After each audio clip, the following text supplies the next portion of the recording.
Tragedy turned triumph.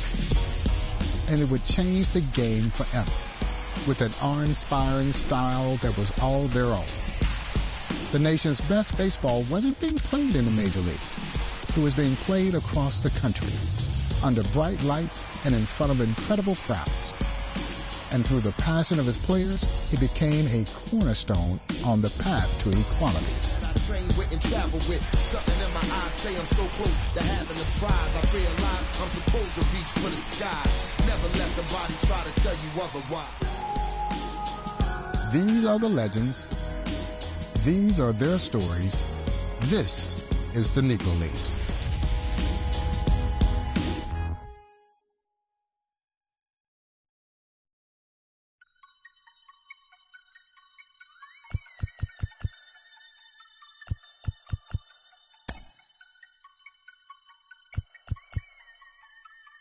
And it still ain't a gap. In many ways, Jackie Roosevelt Robinson was the beginning, but also the end. He was the beginning of change, not only in baseball, but in American society. His breaking of the color barrier also signaled the end of the Negro Leagues. And a lot of people don't know that Jackie Robinson's illustrious professional baseball career began in Kansas City in 1945 with the Kansas City Monarchs. The question that is so commonly posed to me is, was he the best player in the Negro Leagues? And the answer is no. There were other Negro League veterans who were far superior baseball players to Jackie Robinson. And that is not to disparage Jackie Robinson, because he is one of the greatest athletes in American sports history. He was a four-sport star at UCLA. Baseball was his weakest sport. But Jackie Robinson was absolutely the right man to be the first. So he's college educated. He had served in the military. He was disciplined. He would become married to the beautiful Rachel Robinson. He was stable. You see, Jackie had what I like to refer to as the intangibles that better prepared him to deal with the immense racial hatred that he would be confronted with, which is part of the reason why he was the chosen one to break Major League Baseball's color barrier.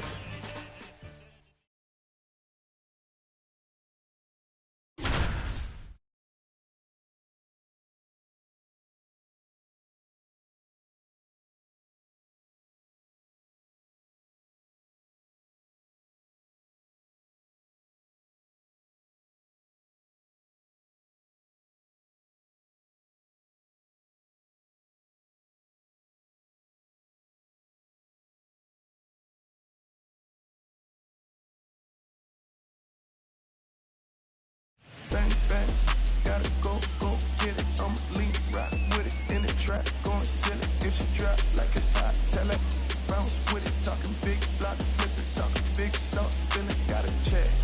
Big I'm drenched, pardon my French. I'm with a born, she don't speak no English. Big money spent, like a bank. Jackie Robinson steps in for the first time as a member of the Kansas City Monarchs. Jackie Robinson had so much inner strength to endure the burden of being the first to cross the Major League Baseball color line. That one ripped left field. Slams into the wall and hangs on. Runner tags up for third. Chris, in his memoir, Jackie talked about the role that faith had in making him the man he'd become. Yeah, he was teaching Sunday school every week at his church while being a four-sport athlete at UCLA.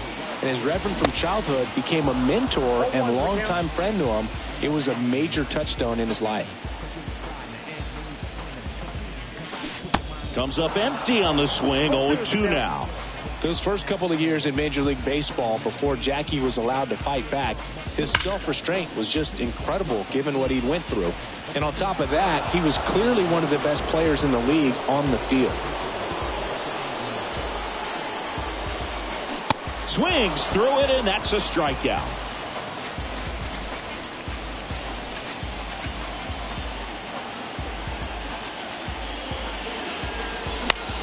That one hit to right. Smith moving under this one.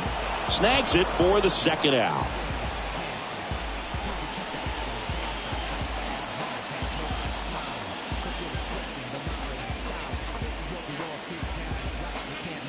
This one popped up, and a foul ball.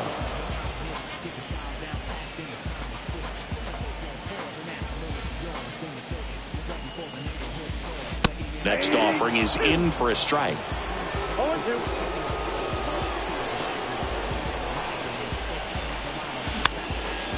And a foul ball, he stays alive.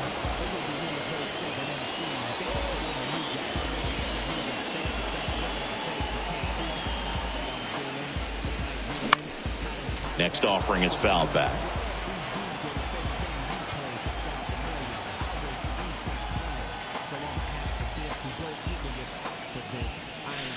Got him swinging, and that'll do it.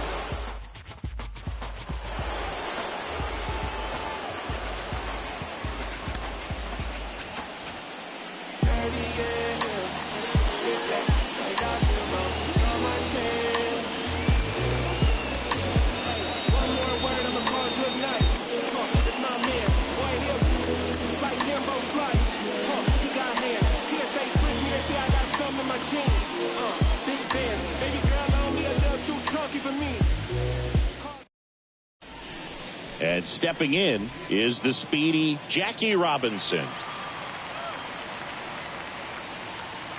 And the pitch.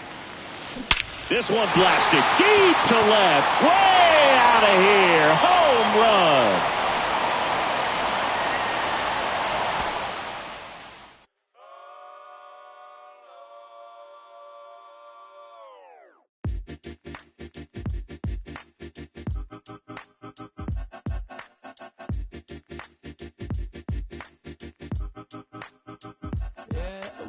Mad world that made me crazy.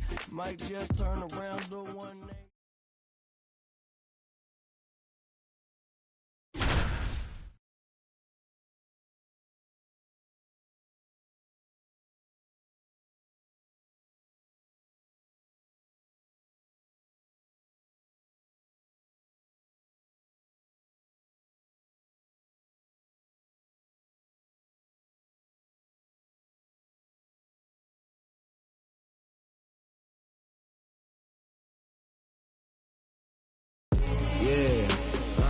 Tell myself I ain't feeling away. I'm a dog, it ain't up for debate.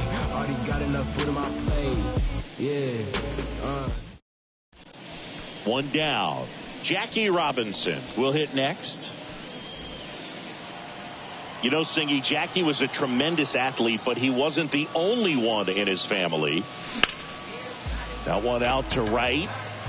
And that gets down in the corner. And nice work to hold him to a single. Got it back in fast. Went up there looking to be aggressive and got something he could handle. Textbook bat control right there. Got a pitch on the outside, saw it deep into the zone, and just barreled it up, went the other way for the knock. That one fouled off. In 1936 at the Berlin Olympic Games, Jesse Owens won the gold medal in the 200-meter dash in one of the most iconic moments in Olympic history. You know who finished second? Mac Robinson, Jackie's older brother. Yeah, and he did that with a heart condition that he'd had since childhood. Also won a bunch of collegiate titles at the University of Oregon. Swing and a ball popped up. He's there. He's got it. That's out number 2. When Jackie went to Pasadena Junior College before his UCLA years, he actually wound up breaking the broad jump record that Mac had set while he was a student athlete there. Swing and a miss. 0-1.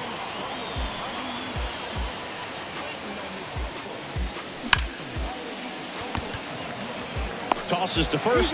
That's the third out.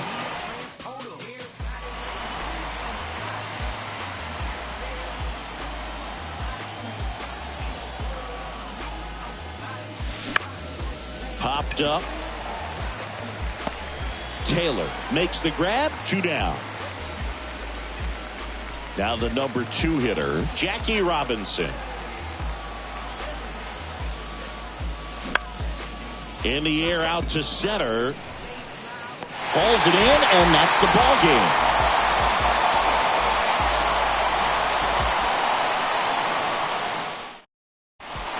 One down. Now at the plate, Jackie Robinson.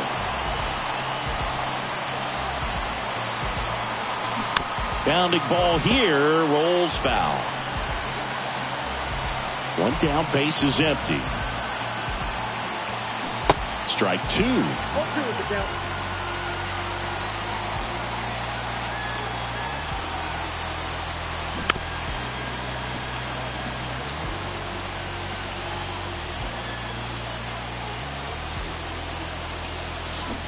Got it by him for the K.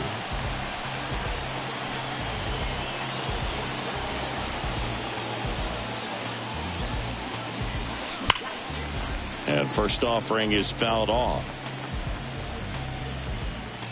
The wind and the pitch. There's a line drive to left field. Glass makes a nice running catch.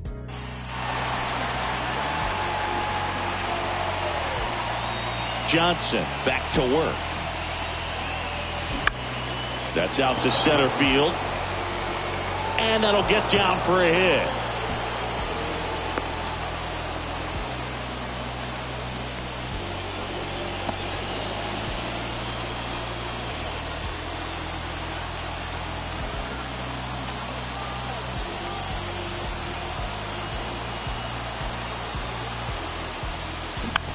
On the ground to third.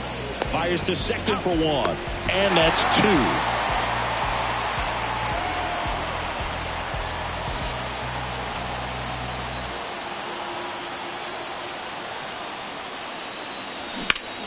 Out to short. And it gets by him.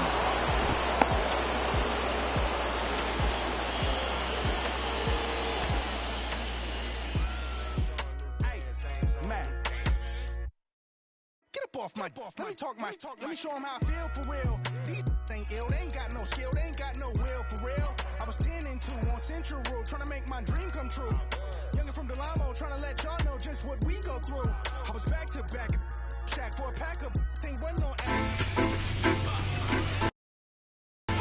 Certainly, in my own opinion, had it not been for World War II, I don't think Jackie Robinson gets invited to try out for the Monarchs. The Monarchs roster had been decimated by World War II. Buck O'Neill serving in the Navy. Hank Thompson, he's serving in the Army.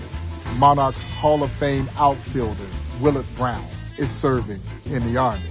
So if the Monarchs have their full roster intact, Jackie Robinson never gets invited to try out. And how would history have been altered?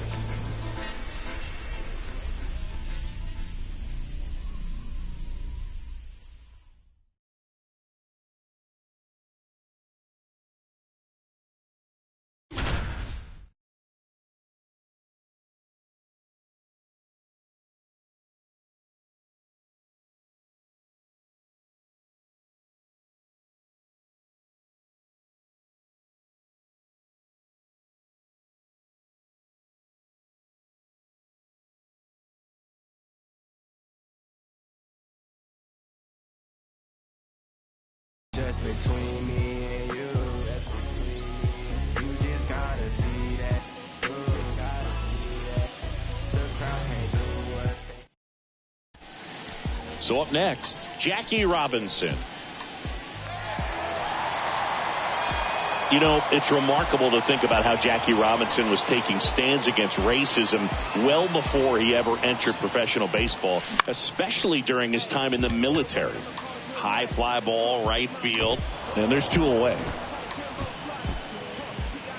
One time, Jackie refused to give up his seat on a military bus. You know, the Army had banned racial discrimination on their vehicles, but the driver ordered Jackie to move anyway. Jackie refused, and he was court-martialed for it, but he won the case and got an honorable discharge as a result.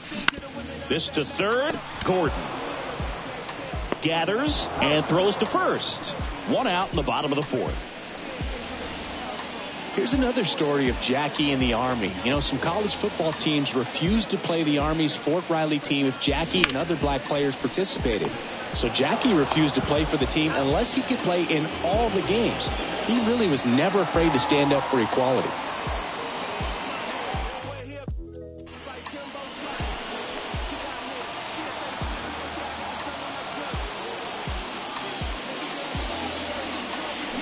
Swing and a tapper that rolls foul.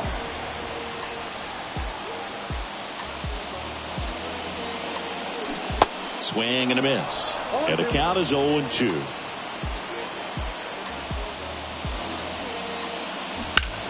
On a line. Puts it away for the out.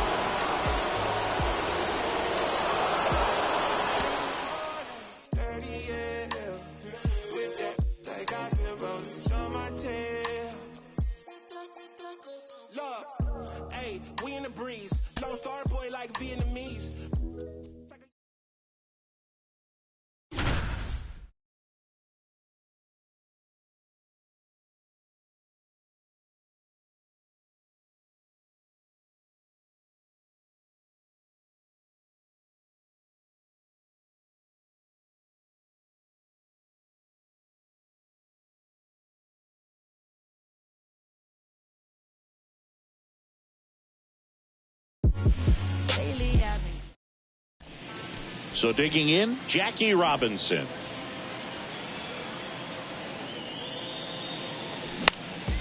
Swing and a ball popped up. That gets down for a hit.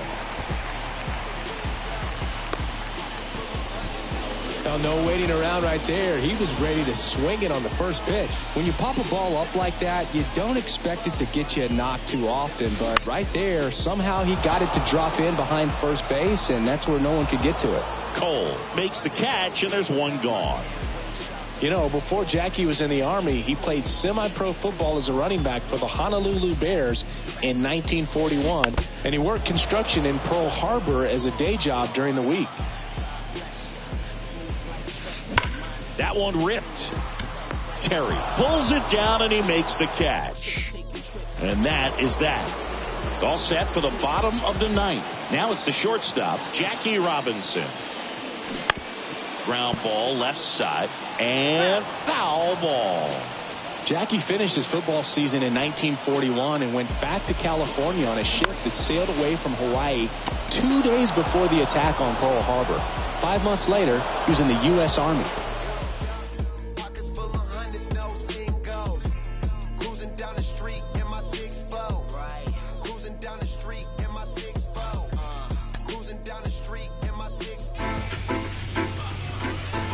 Certainly, in my own opinion, had it not been for World War II, I don't think Jackie Robinson gets invited to try out for the Monarchs. The Monarchs roster had been decimated by World War II. Buck O'Neill serving in the Navy. Hank Thompson, he's serving in the Army. Monarchs Hall of Fame outfielder Willard Brown is serving in the Army. So if the Monarchs have their full roster intact, Jackie Robinson never gets invited to try out. And how would history have been altered?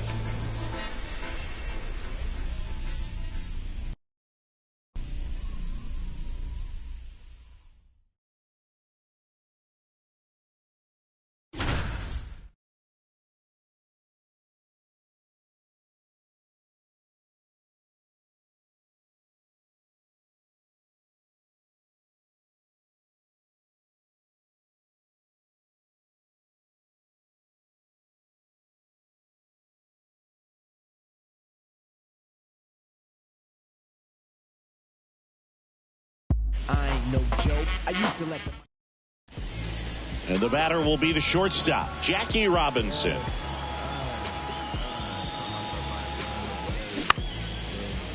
On a line, base hit.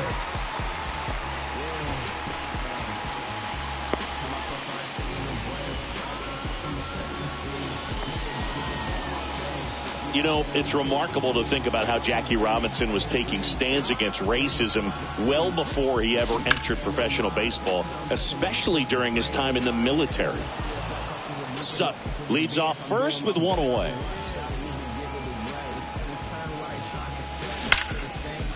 Ripped into right center, and now maybe extra bases.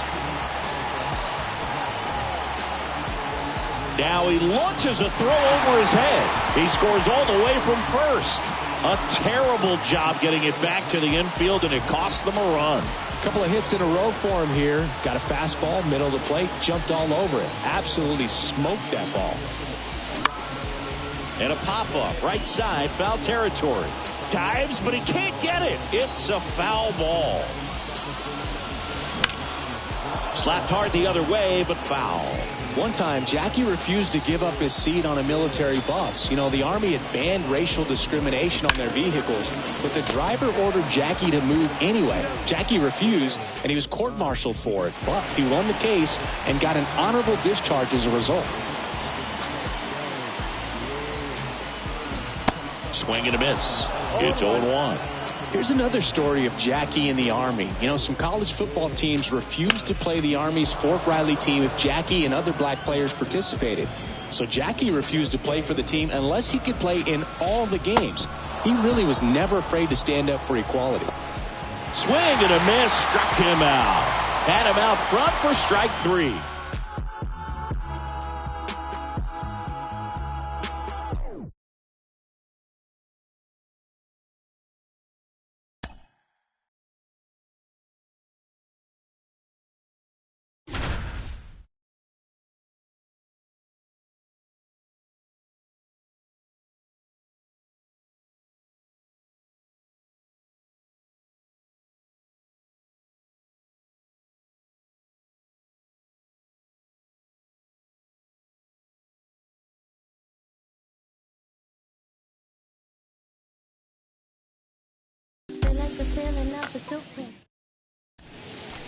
Jackie Robinson digs in now.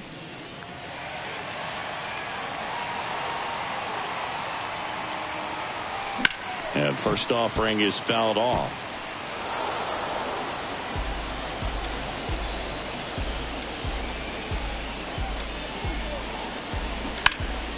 Turned on, but that's foul down the third baseline.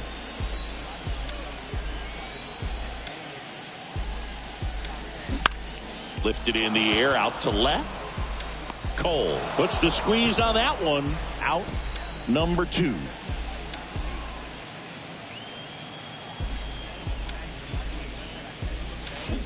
Rolled softly, but that goes foul.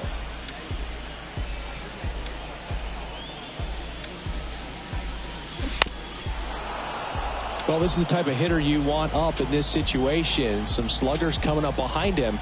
He's so good at moving runners, but also getting on base. See if he can be patient here. Oh, boy.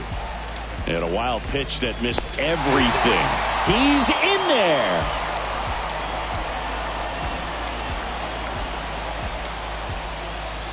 The pitch. Tap softly third base side. A swinging bunt on the run. Throw to first. And a quick out number 1. Here comes a pitch. Popped up. Klein drifts towards it. Makes the grab. 1 away.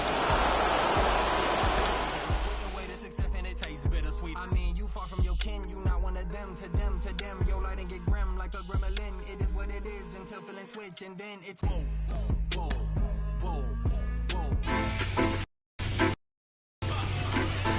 Certainly, in my own opinion, had it not been for World War II, I don't think Jackie Robinson gets invited to try out for the Monarchs. The Monarchs roster had been decimated by World War II. Buck O'Neill serving in the Navy. Hank Thompson, he's serving.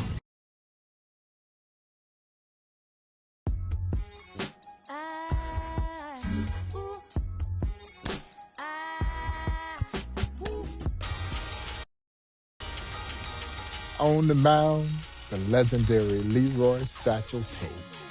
Arguably the greatest pitcher this sport has ever seen. We know for certain the oldest rookie in the history of Major League Baseball.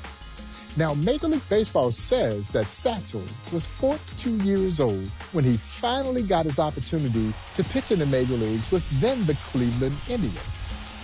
Most who knew Satchel believed that he was at least 10 years older than he claimed to be. Satchel was likely born into the early to mid-1890s in Mobile, Alabama. And so that birth record was typically kept in the back page of the family Bible. And according to Satchel, the goat ate that page out the Bible. His original tombstone has a question mark by his birthday. Yeah, the old man literally took it with him to his grave. But when we talk about Satchel Paige, there is really no one to compare him to. Not someone who combines the longevity. By his estimation, he pitched in over 2,600 games. The great stuff. Recorded some 55 no-hitters and only God knows how many strikeouts. And the charisma. He could sell it. Yeah, he could sell it. But he could also back it up. There will never, ever, ever be another Leroy Satchel Paige.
Here's the third baseman, Hayes.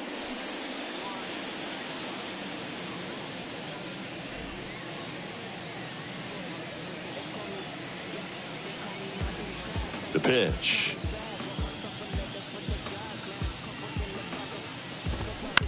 This to center field. Tracks it down for the out.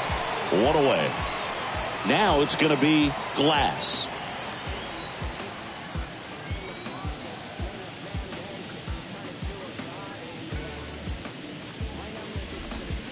That one ran inside, almost got him.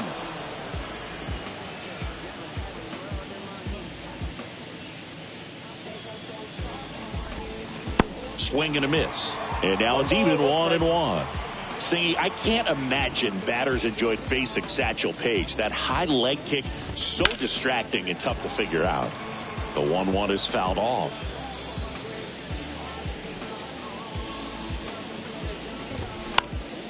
Fights that one away, still 1-2. Leg kicks like Satchel's can really mess with the hitter's timing, and if you can get past that, well, you still got to hit some of the best stuff any pitcher's ever had. On to O'Neill. Satchel really humming now.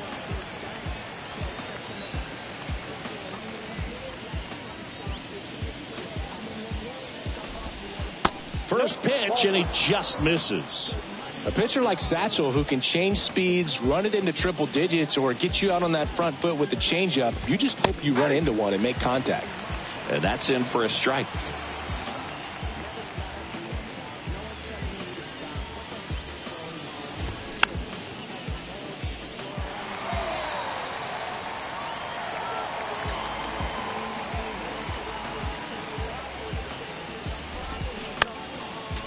Well, you put good velocity in the head of the hitter. He's got to get it ready early and then change speeds.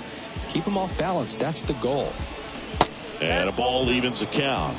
When Satchel was just getting started, his brother Wilson was a pitcher for a semi-pro team, the Mobile Tigers. Satchel got a tryout, and he was signed on the spot.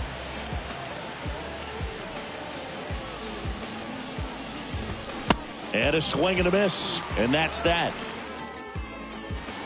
Back here at the ballpark, all set for the start of the inning. Stepping in, the long ball threat, Bates. And first offering is fouled off.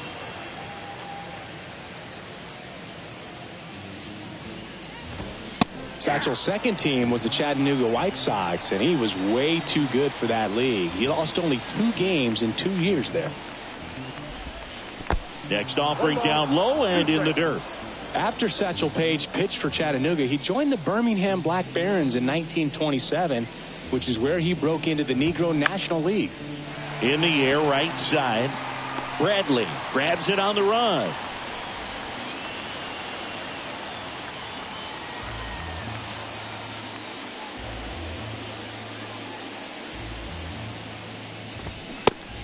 Page. He's the kind of starter that a lot of pitching coaches and managers as well really appreciate. Not a guy who's going to get himself into trouble by dancing around, by walking guys.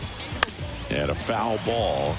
Yeah, he throws strikes, and he's got the command, be in the zone, be effective, but just moving the ball around, getting the ball back from the catcher, Boog, and throwing the pitch.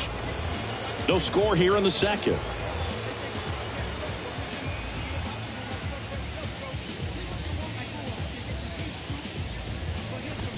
Finishes him off at 103. Now here is McDonald.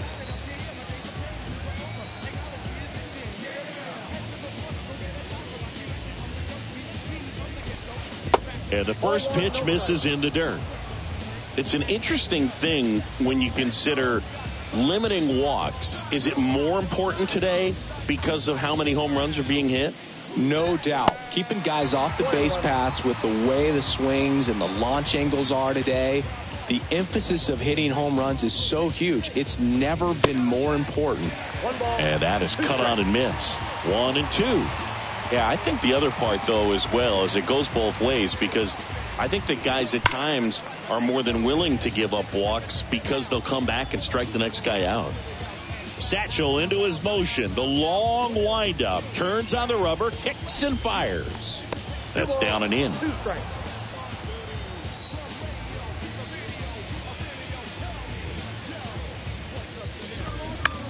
In the air. Fairly deep to right field.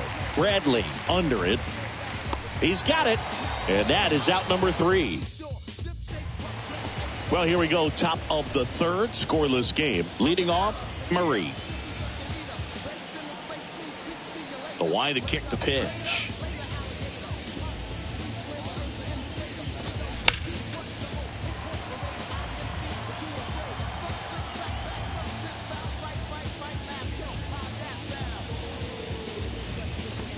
That one finds the zone, and that is strike 2.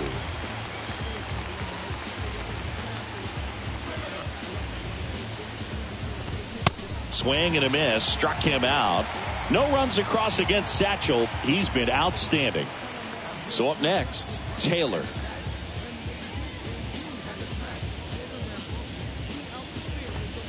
And that one just misses. A ball and no strikes.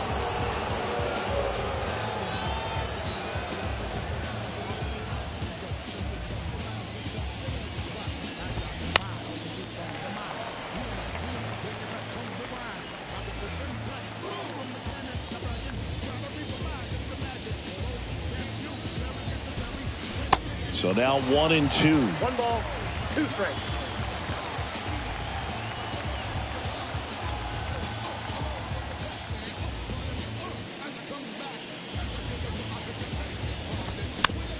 On the ground, right side. O'Neill steps on the bag. First 2 batters retired here in the top of the third.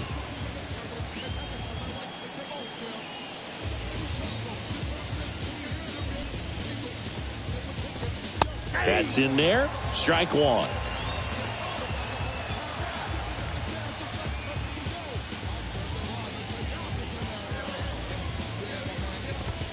The next offering misses. And that is ball 1.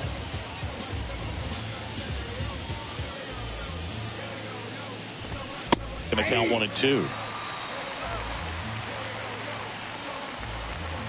Satchel kicks and delivers. That's ball 2. Top of the third, no score.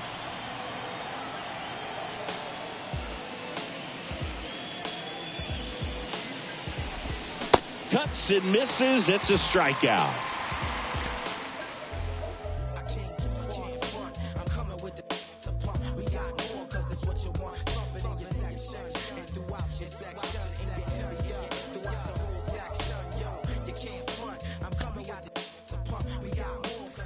Satchel famously had names for his pitches, so he didn't have fastball, curveball, changeup. No, not Satchel. Satchel had what he called his midnight creeper. He had the two-humper. He had the bat dodger. He had the hesitation pitch. He had the long tom, the short tom, the jump ball, the trouble ball, the radio ball, the wobbly ball, the dipsy-do. And he also had a pitch that he famously called his B-ball. You know why he called it the B-ball? Because Satchel says, it bees where I want it to be when I want it to be there. And so he had all the stuff you needed to be a star. And he was just that. He was not only the Negro League's biggest and brightest star, but he was one of the biggest stars in baseball history.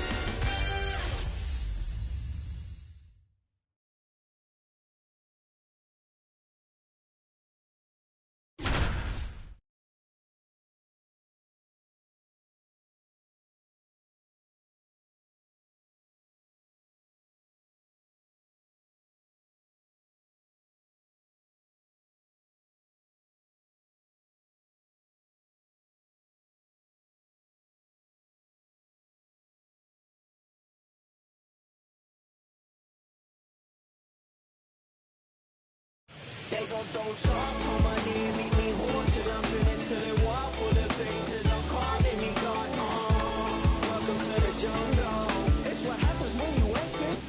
Yeah, when I spend that rock for the money. Ready to go now. And the batter now, Hayes. And here it comes. That's in there. And this one is off and running.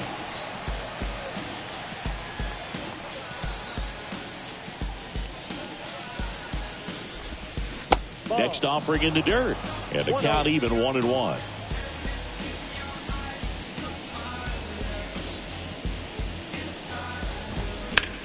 Chris, it must have been so difficult hitting Satchel with so many different out pitches. Got him. Page with the pinpoint command on that one. Now the left fielder, Glass.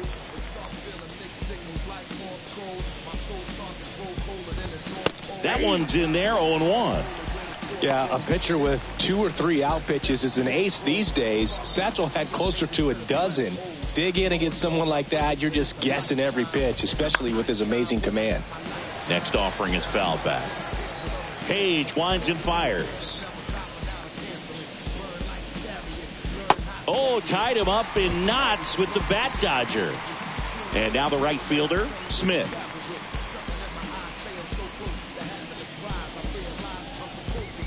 Outside. Cy Perkins caught Satchel for a lot of seasons, and for a while he wouldn't even give signs. He'd just hold up the mitt and Satchel would hit it. Pitch is in there. That's strike one.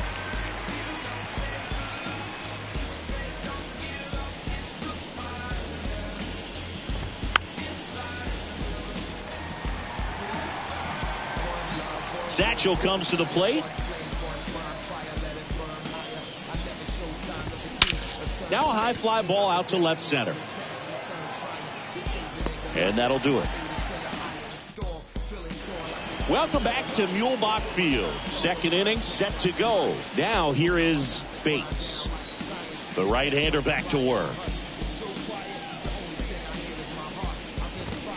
And first offering is fouled off. So many great nicknames in baseball history. The Iron Horse, the Say Hey Kid, the Splendid Splinter, and of course, Satchel. And a pop-up, right side, foul territory. And Buck holds it in for the out. The way Satchel got his nickname is great. As a kid, he was trying to earn some extra money at the Mobile train station by lugging around bags for travelers. Of course, the bags were so big that most kids could only take one at a time. So Satchel threw together some rope and a pole for a rig that let him haul 4 bags at once. Next offering is in for a strike. Carrying around all those bags, the other kid said he looked like a walking satchel tree. And the name stuck.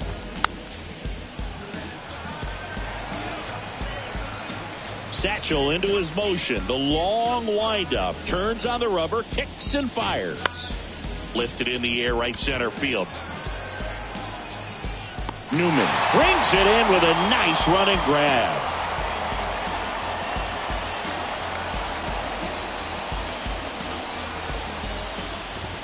There's your strike.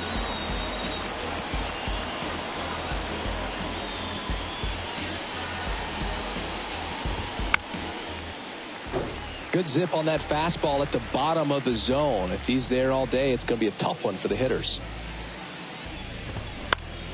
Fights that one away, and the count remains 0-2.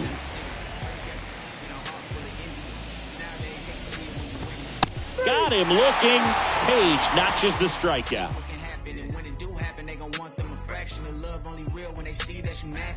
Man, but I'm glad that you noticed. I'ma keep it real, I ain't never been bogus. I'ma find a way even when I'm at the lowest. The storm go away, but the sun's still glowing.